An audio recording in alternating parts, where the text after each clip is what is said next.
The Pentagon Papers came up very, very fast and was gone very fast, essentially the week that the movie takes place in. And it became, just the word itself, the Pentagon Papers, became this identifying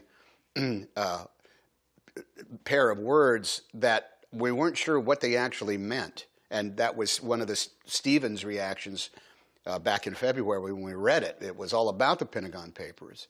But what was in the Pentagon Papers? What was so incendiary about it? And so him wanting to infuse the script with a lot more of why they were important, just not that they were important.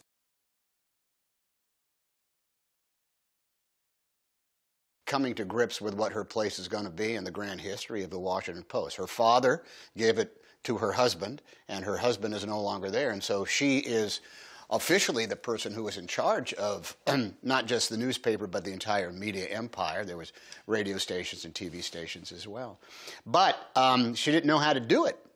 She had always been either the daughter or the wife that was, part of it, but not the person that was in charge. And oddly enough, right at the moment this movie began, the story begins, there was a stock offering. There was either going to be an awful lot of money made or an awful lot of money lost. And there was a committee of men who had advised and helped run and had positions of responsibility on the Washington Post.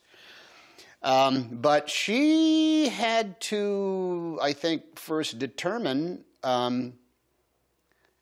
whether or not to run the thing or not. And I think it was hurried up by this fact that the New York Times broke open this huge scoop, mysteriously, and she had this,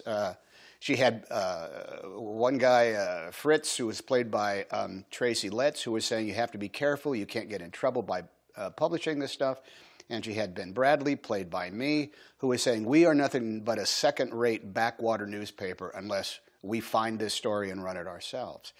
And it is about as clear a yin and a yang, a good or bad decision that Kay Graham had to make, as personified by Meryl Streep. So it's really that story.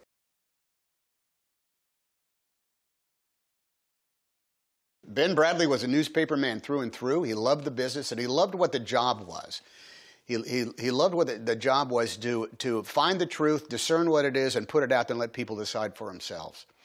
His coming to the Washington Post a few years earlier was based on this constant dynamism of what the daily charge is for journalists, for his journalism, which is you must get it right that day, because if you're wrong, you're going to have to eat that inaccuracy for a very, very, very long time.